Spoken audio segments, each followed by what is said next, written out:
नमस्कार। राम राम सा स्वागत है आपका Indian polity full lecture series में। सो मच अवेटेड कोर्स है आपका, जो आप बहुत लंबे टाइम से इंतज़ार करते हैं। भारतीय संविधान फुल लेक्चर सीरीज जो सारे टॉपिक्स को कवर करते हुए फुल बाइलिंगुअल लेक्चर्स जो हैं वो आपको इस कोर्स में प्रोवाइड किए जाएंगे। ठीक है, ये जो कोर्स है उसका ओवरव्यू एंड सिलेबस देख लेते हैं।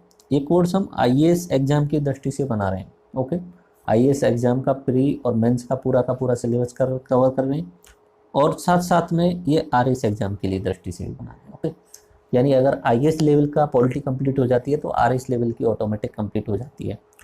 जितना भी सिलेबस है आईएएस लेवल का उन सबको शामिल इसमें मैंने किया है। आपको प्री लेवल का सिलेबस भी यहाँ पे लिखा हुआ है, वो भी बता देता हूँ, आईएएस का और आरएस लेवल का भी बता देता हूँ।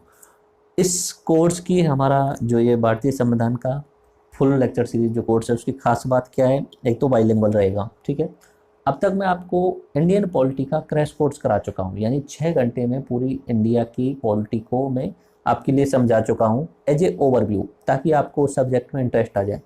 आप सबका रेस्पॉन्स उस क्रैश कोर्स के रिगार्डिंग काफ़ी अच्छा रहा, यानी 99% लोगों ने उसे लाइक किया, 1% लोगों ने डिसलाइक किया। मोस्ट ऑफ दी स्टूडेंट जिन्हें जीरो लेवल पे कुछ नहीं पता होता, ये पॉलिटी क्या होती है, संविधान क्या होता है, राजनीति क्या होती है, चुनाव प्रणाली कैसे होती है, मूल अधिकार क्या होते हैं, मूल कर्तव्य क्या होते हैं, टीपीएसपी क्या होती है, उन सभी स्टूडेंट्स को वो 6 घंटे का जो लेक्चर था, क्रैश कोर्स जो लेक्चर सीरीज थी, काफ़ी पसंद आई। और उन सब ने यही बोला कि सर हमें इतने अच्छे तरीके से कभी भी पहले पॉलिटी नहीं पढ़ी। उस समय मैंने आपसे कहा था कि मैं इंडियन पॉलिटी की आईएएस लेवल की या स्टेट पीएससी लेवल की आपकी फुल लेक्चर सीरीज लेके आऊँगा, तो वो हम लेक्चर सीरीज शुरू कर रहे हैं। ओके, अब उस वाली में क्रैश कोर्स में ये इश्यू था कि वो बाइलिंगुअल नहीं हो पाया था, वो हिंदी पे ज़्यादा फोकस था, उसमें मोस्ट ऑफ दी जो पॉइंट थे वो हिंदी में थी। इस वाले लेक्चर में लैंग्वेज आपकी हिंदी ही रहेगी, बट जितनी भी टर्मिनोलॉजी रहेगी वो हिंदी और इंग्लिश दोनों ही शब्दों में लिखी रहेगी। कोई भी शब्द जो अगर टर्मिनोलॉजी में शामिल हो रहा है, वहाँ पे नई शब्दावली बन रही है, तो उसका हिंदी और इंग्लिश आपका एक साथ में लिखा हुआ होगा।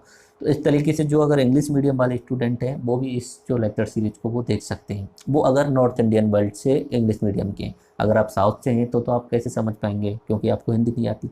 हिंदी जिनको आती है और वो इंग्लिश मीडियम से हैं तो वो इस लेक्चर सीरीज को फॉलो कर लेंगे, बेस्ट से बेस्ट मटेरियल आपको मिल जाएगा। अगला बात, मैं क्या सोर्सेज यूज करने वाला हूँ इसके लिए। ठीक है, क्या सोर्सेज से हम लेक्चर सीरीज बना रहे हैं, हमारा सोर्सेज रहेंगे एनसीईआरटी और एम लक्ष्मीकांत। ठीक है, हम इन दो के अलावा ज़्यादा आउट ऑफ नहीं जाने वाले हैं।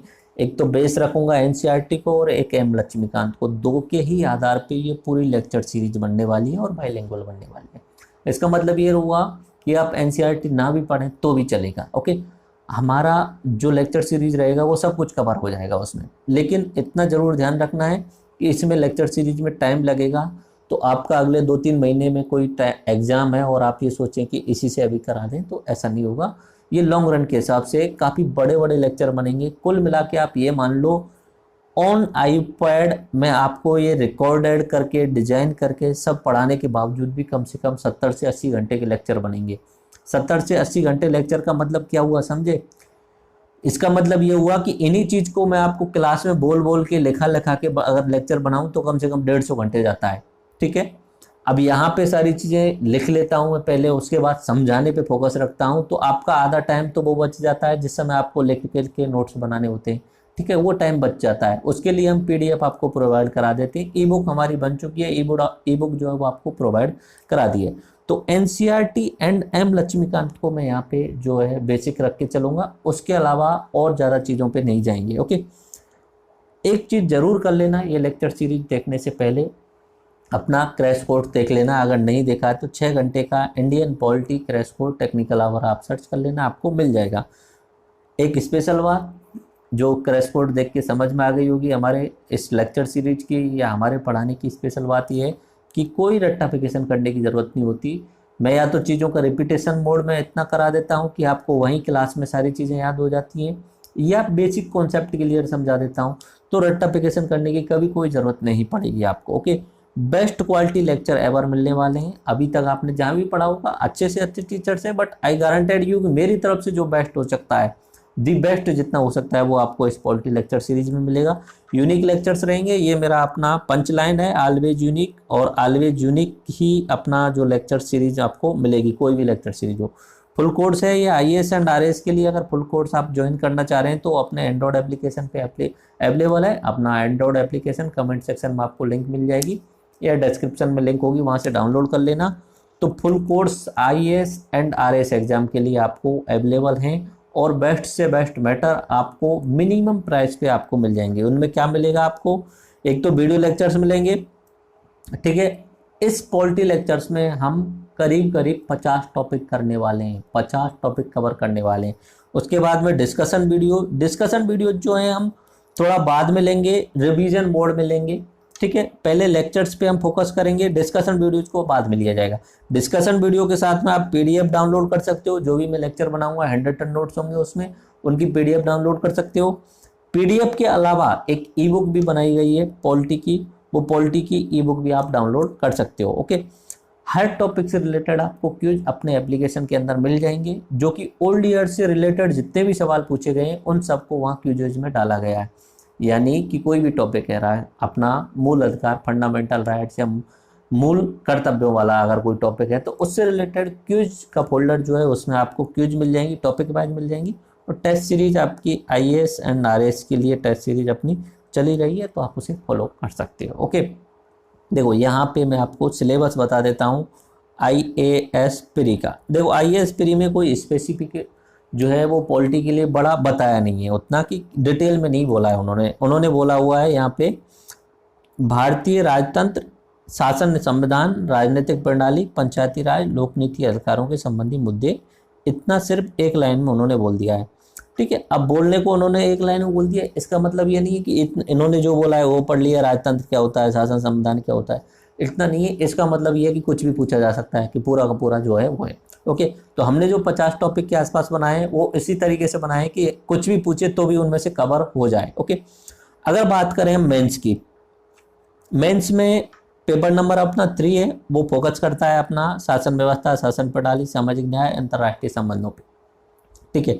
तो क्या क्या टॉपिक है उसमें, देखिए भारतीय संविधान, ऐतिहासिक आधार, ये अपने आप में एक टॉपिक बन जाता है। डेवलपमेंट, विशेषताएं संविधान की, संविधान में संशोधन, महत्वपूर्ण प्रावधान एवं बुनियादी संरचना, ठीक है। संघ एवं राज्यों के कार्य तथा उत्तरदायित्व, संघीय ढांचे से संबंधित विषय एवं चुनौतियां, ये IAS मेंस का सिलेबस है पेपर नंबर 3 का, ओके। स्थानीय स्तर पर शक्तियों तथा वित्त का हस्तांतरण, उनकी चुनौतियां, विभिन्न घटकों के बीच शक्तियों का पृथक्करण, विवाद निवारण तंत्र एवं संस्थान, भारतीय संवैधानिक योजना की अन्य देशों के साथ तुलना, संसद और राज्य विधायिका संरचना, कार्य संचालन, शक्तियां, विशेषाधिकार एवं उनसे उत्पन्न होने वाले विषय, कार्यपालिका, न्यायपालिका की संरचना, संगठन, कार्य, सरकार के मंत्रालय, विभाग, प्रभावक समूह, औपचारिक अनौपचारिक संघ, शासन प्रणाली में उनकी भूमिका, जनप्रतिनिधित्व अधिनियम की मुख्य विशेषताएं, विभिन्न संवैधानिक पदों पर नियुक्ति, विभिन्न संवैधानिक निकायों की शक्तियां, कार्य, उत्तरदायित्व, संवैधानिक विनियामक एवं अर्ध न्यायिक निकाय, सरकारी नीतियों और विभिन्न क्षेत्रों में विकास के लिए हस्तक्षेप, उनके अभिकल्पन तथा कार्यान्वयन के कारण उत्पन्न विषय, विकास प्रक्रिया, औद्योगिक विकास, गैर सरकारी संगठनों, स्वयं सहायता समूह, विभिन्न समूह, दानकर्ताओं, लोकोपकारी संस्थाओं, ये टॉपिक है। केंद्र राज्यों द्वारा जनसंख्या के अति संवेदनशील वर्गों के लिए कल्याणकारी योजनाएं, स्वास्थ्य, शिक्षा, मानव, ये कुछ इकोनॉमिक्स के टॉपिक्स आ जाते हैं यहाँ पे, गरीब भूख से संबंधित ये सारे। शासन व्यवस्था, पारदर्शिता, जवाबदेही यानी e governance, good governance, okay. लोकतंत्र में सिविल सेवाओं की भूमिका, ये एथिक्स का टॉपिक आ जाता है।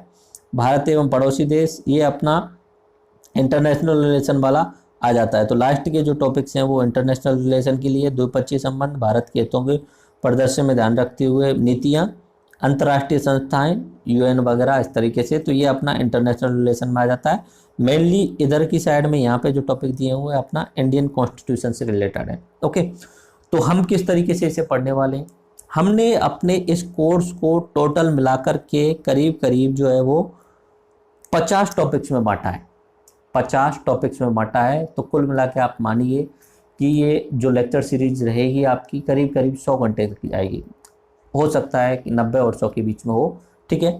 तो 50 टॉपिक्स में बांटा है, उसमें से कुछ एक टॉपिक तो ऐसे हैं जो 5-5 घंटे भी ले सकते हैं, कुछ एक टॉपिक ऐसे हैं जो आधे आधे घंटे में भी कंप्लीट हो जाएंगे। ओके, तो देखिए 50 टॉपिक कैसे हैं और उनके अंदर भी सब डिवीजन कैसा है ये भी मैं आपको अभी बता देता हूँ, ताकि आपको सिलेबस जो है ना उसका बेसिक क्लियर हो जाएगा। आपको सिलेबस जो है वो पूर्णतः क्लियर हो जाना चाहिए। देखो शुरुआत करते हैं परिचय एवं पाठ्यक्रम, जो मैं अभी चला रहा हूँ, ये जो लेक्चर है परिचय एवं पाठ्यक्रम का हुआ। उसके बाद में आपको लेक्चर नंबर 2 के रूप में अपने एप्लीकेशन में हम जब डालेंगे तो लेक्चर नंबर 2 के रूप में अपना 6 घंटे का क्रैश कोर्स है ना, तो वो डालेंगे हम, ठीक है। और वो आपको देख लेना चाहिए। मैंने इसलिए क्रैश कोर्स बनाए थे कि ताकि आपको सब्जेक्ट के अंदर इंटरेस्ट आ जाए और ओवरव्यू में पूरा का पूरा आप देख लें। फिर उसके बाद लेक्चर नंबर 3 में हम बात करेंगे कि स्टेट क्या होता है, ठीक है, राज्य क्या होता है। आपकी नज़र में तो आप किसी राज्य से हो सकते हो, बोले हरियाणा राज्य से, राजस्थान राज्य से, लेकिन एक्चुअली में स्टेट का मतलब क्या होता है। इन पॉलिटी स्टेट मीन्स अपना भारत, ठीक है, जो अपना संविधान जो बना हुआ है वो स्टेट का बना हुआ है, ठीक है।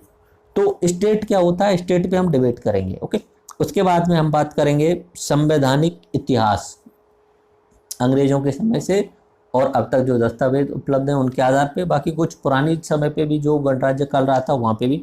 तो संवैधानिक इतिहास अपना लेक्चर नंबर 4 के रूप में लेंगे हम। ओके, उसके बाद में संविधान की विशेषताएं, ठीक है, संविधान के स्रोत व अनुसूचियाँ, प्रस्तावना, संघ एवं उसका राज्य क्षेत्र टॉपिक नंबर 8 रहेगा।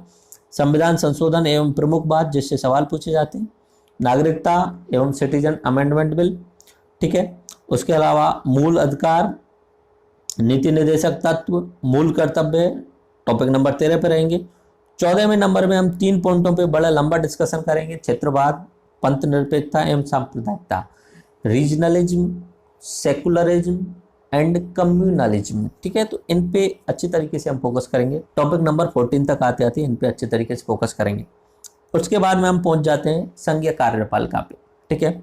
और कार्यपालिका के अंदर हम 4 टॉपिक लेंगे। राष्ट्रपति काफ़ी समय जो है राष्ट्रपति के जो लेक्चर होगा उस पर ही जाएगा, 3 से 4 घंटे का लेक्चर उन पे जाएगा। ओके, उपराष्ट्रपति, प्रधानमंत्री, मंत्रिपरिषद और संसद में राज्यसभा, लोकसभा, संसदीय प्रक्रिया, ये सब देखेंगे। उसके बाद हम राज्य कार्यपालिका की बात करेंगे। तो ये उप डिविजन्स हैं, उसके यूनिट्स के अंदर बांट सकते हो एक तरीके से। संघीय कार्यपालिका, राज्य कार्यपालिका, तो राज्यपाल, विधानमंडल, मुख्यमंत्री, केंद्र शासित प्रदेश, स्थानीय स्वशासन। ओके, उसके बाद न्यायपालिका की बात करेंगे, सर्वोच्च न्यायालय, उच्च न्यायालय।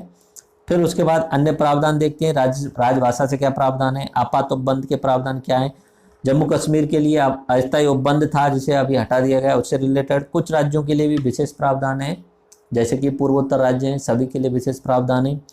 अनुसूचित जाति एवं जनजातीय क्षेत्रों के लिए विशेष प्रावधान है, वो देखेंगे। अब बात करेंगे फिर नेक्स्ट पार्ट में हम संवैधानिक निकाय की।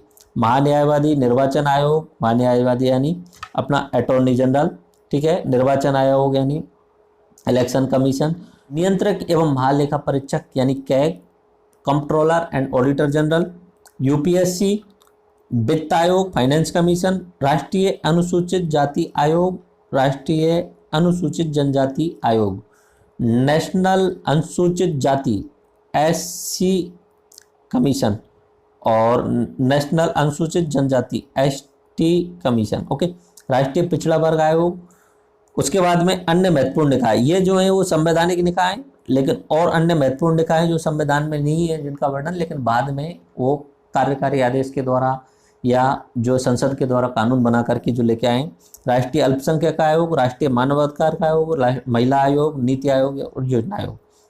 उसके बाद में जांच एजेंसियां, लोकपाल एवं लोकायुक्त, केंद्रीय अन्वेषण bureau, central investigation bureau CIB, central information commission CIC, केंद्रीय सतर्कता आयोग, central vigilance commission CVC. Okay, तो ये अपनी जांच एजेंसियां, ये अलग से एक पूरा यूनिट टाइप में रहेंगे। उसके बाद में हम टॉपिक नंबर 48 तक पहुंच जाएंगे। यहाँ पे एक टॉपिक यहाँ बीच में गायब है तो वो देखते हैं, ठीक है। 47, 48, 49 तरीके से होगा। ओके, राजनीतिक प्रणाली में निर्वाचन प्रणाली, राजनीतिक दल, दबाव समूह और भारत में सुशासन जो अपने आप में, और अन्य तत्व अगर कुछ भी और रह चुका होगा। और लास्ट में हम करेंगे रिवीजन, दूसरा क्रैश कोर्स जिसे मान सकते हो। ओके, ये सब पढ़ चुकने के बाद में दूसरा क्रैश कोर्स के रूप में हम रिवीजन करेंगे। तो कुल मिला के आपके 49 और 50 टॉपिक जो है वो इंडियन पॉलिटी के रहने वाले हैं। सिलेबस वाले में मैं आपको ज़्यादा एक्सप्लेन नहीं कर रहा हूँ, क्योंकि जब टॉपिक्स हम पढ़ने वाले ही हैं तो पूरा कर चुके हैं। जो अपना लेक्चर नंबर 2 है वो क्रैश कोर्स के रूप में मैं दे रहा हूँ आपके लिए, ठीक है। 6 घंटे का क्रैश कोर्स है, उसमें सारा पॉलिटी का ओवरव्यू है। अगर आप पुराने स्टूडेंट हैं तो आपको पता ही होगा, नहीं है पुराने स्टूडेंट, नए हैं तो 6 घंटे वाला क्रैश कोर्स आप पूरा देख लेना। अगर पुराने भी हैं तो भी उसे रिवाइज कर लेना, इससे आपका पॉलिटी का एक ओवरव्यू पूरा बन जाएगा। उसके बाद में इस लेक्चर सीरीज पे जाना, ठीक है, उसके बाद में इस लेक्चर सीरीज पे जाना तो आपको बहुत ज़्यादा बेनिफिशियल रहेगा। आई टोल्ड यू कि हम जो मैटर आपको प्रोवाइड कराएंगे, one of the best matter आपको प्रोवाइड कराएंगे। सोर्स अपना एनसीईआरटी प्लस लक्ष्मीकांत रहेगा। अब इसमें इंट्रोडक्शन में ज़्यादा एक्सप्लेन करने की ज़रूरत नहीं पड़ रही है मुझे, क्योंकि अगर इसमें एक्सप्लेन करने लग जाऊंगा तो लेक्चर तक मैं पहुंचने में बहुत टाइम लग जाए। ओके, तो एक एक करके मैं दोबारा से आपको बता देता हूँ। इन माइन्यूट टॉपिक्स के आधार पे बिल्कुल छोटे छोटे सब टॉपिक हम कैसे डिवाइड करेंगे। देखो, सबसे पहला तो हम ये जो हम चला रहे हैं, ये जो अपना लेक्चर देख रहे हैं, ये इंट्रोडक्शन और सिलेबस वाला है। दूसरे में संविधान एक दृष्टि में, तो इसके अंतर्गत अपना क्रैश कोर्स होगा आपके लिए। तीसरे में हम स्टेट से रिगार्डिंग बात करेंगे, स्टेट क्या होता है इसके रिगार्डिंग बात करेंगे। ये कॉन्स्टिट्यूशन ऑफ इंडिया का जो पहला पेज है वो है। अब बात करते हैं चौथा, भारत का संवैधानिक विकास। अब हम सब टॉपिक्स में जा रहे हैं। सब टॉपिक्स किस किस तरीके से लेंगे ये देखें। भारत के संवैधानिक विकास में क्रिप्स मिशन, बेबेल योजना, ओके, उसके बाद में शिमला सम्मेलन, कैबिनेट मिशन। इनसे पहले भी अपना 1773 से शुरू करेंगे हम संवैधानिक विकास के अंतर्गत। उसके बाद में हम 1919, 1909 और 1935 ये अपने जीओआई एक्ट उस समय जो आए हैं उन सबको शामिल करेंगे, तो कोई भी पॉइंट आपका छूटेगा नहीं। बट जो एनसीईआरटी बेस्ड जो न्यूएस्ट सारी चीजें वो शामिल करेंगे। माउंटबेटन योजना, अपना स्वतंत्रता अधिनियम 1947, संविधान सभा, उद्देश्य प्रस्ताव, संविधान सभा की समितियां, प्रारूप समिति, संविधान सभा के विकास के चरण, संविधान को लागू होना, ये जो है अपना संवैधानिक विकास रहेगा, ठीक है। तो संवैधानिक विकास से रिलेटेड जितने भी क्वेश्चन आपके दिमाग में रहेंगे वो सारे क्लियर हो जाएंगे। ओके, नेक्स्ट टॉपिक जो रहेगा भारतीय संविधान की विशेषताएं, तो उसमें हम प्रमुख विशेषताएं, संविधान की प्रकृति, राष्ट्र के प्रतीक, ये सब हम शामिल कर लेंगे। ओके, उसके बाद में नेक्स्ट टॉपिक उद्देश्य काम है, प्रस्तावना क्या होती है, महत्व क्या है इसका, तत्व क्या है, शब्दावलियां क्या है और इसके रिलेटेड डिबेट्स क्या है, विवाद क्या है इससे रिलेटेड, ये अपनी प्रस्तावना है। ओके, उसके बाद में संविधान के स्रोत एवं अनुसूचियां, किन किन देशों से क्या क्या लिया गया है और उनसे रिलेटेड अनुसूचियां। संघ एवं उसके राज्य क्षेत्र, ये अपना टॉपिक नंबर 8 रहेगा। 1950 के बाद नए राज्य कौन कौन से बने, राज्यों को विशेष दर्जा किन किन को दिया गया है, केंद्र शासित प्रदेशों का गठन, राज्य पुनर्गठन से संबंधित आयोग एवं समितियां, क्षेत्रीय परिषद, पूर्वोत्तर परिषद का पुनर्गठन, राज्य व केंद्र शासित प्रदेश, ये सब टॉपिक के अंदर रहेगा।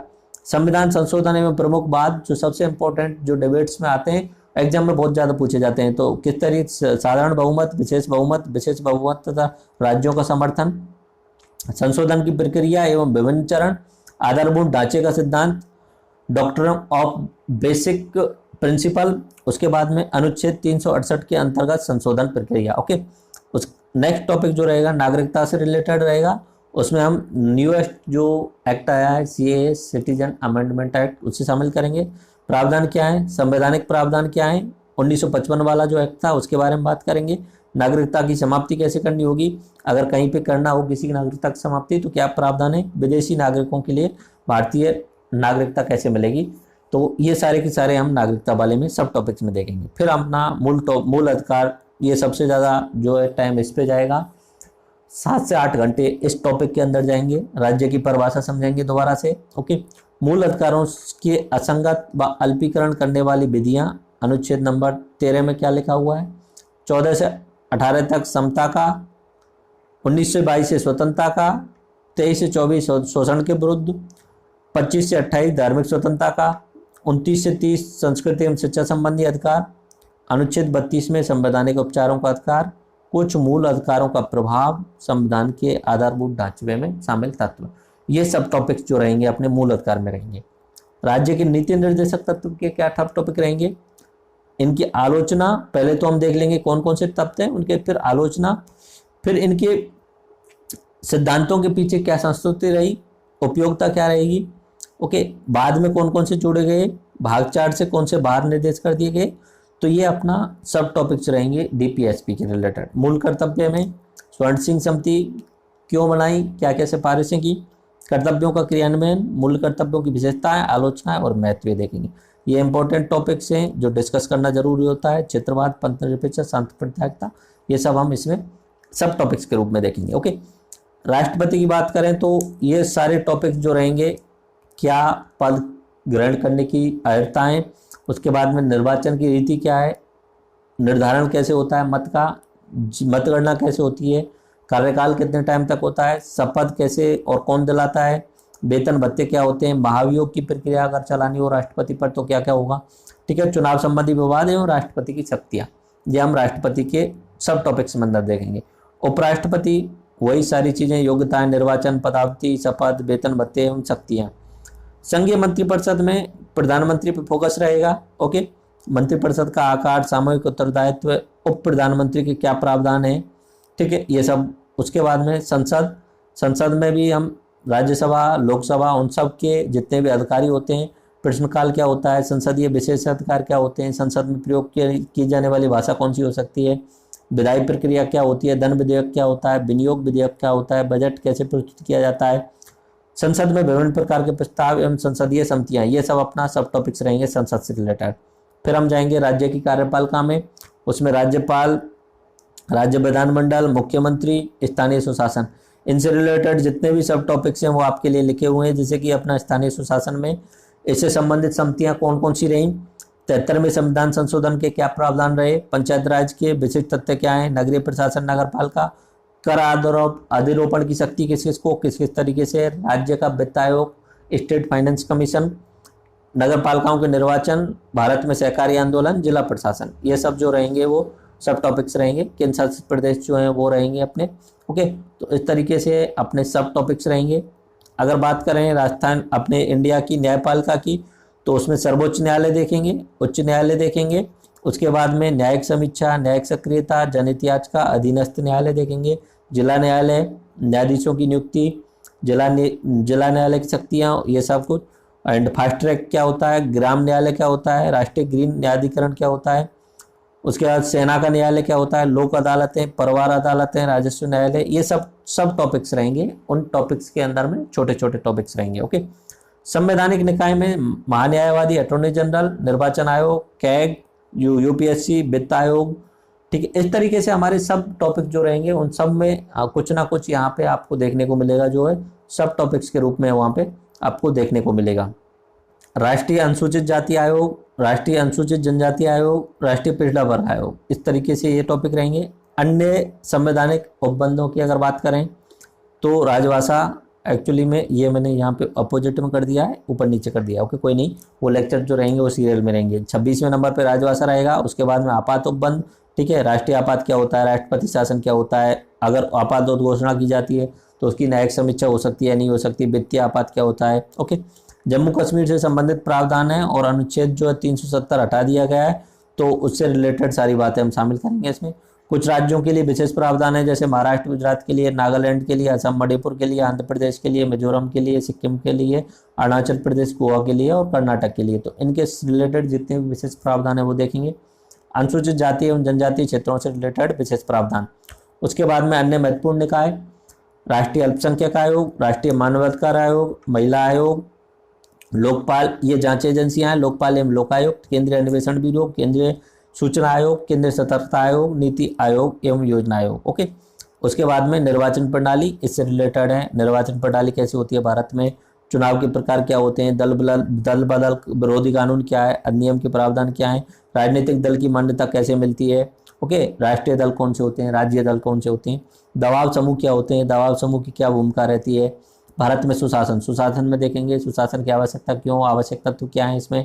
ओके, ई गवर्नेंस क्या होती है, ई गवर्नेंस के लाभ क्या हैं, मल्टी मॉडल प्लेटफॉर्म प्रगति क्या है, ई प्रमाण पत्र क्या है, नागरिक संपर्क केंद्र क्या है, ई जिला, GAM, संधि, दिशा, माई गवर्नमेंट, जो भी बेस्ट से बेस्ट, जो नए से नए, न्यूएस्ट से जितने भी योजनाएं इनसे रिलेटेड जो गवर्नमेंट के द्वारा प्लान किए गए हैं गवर्नेंस को सुधारने के लिए, वो सब हम इसमें शामिल कर लेंगे। ओके, तो इस तरीके से अपनी ये पॉलिटी की जो लेक्चर सीरीज है वो आपके लिए बहुत यूजफुल रहेगी।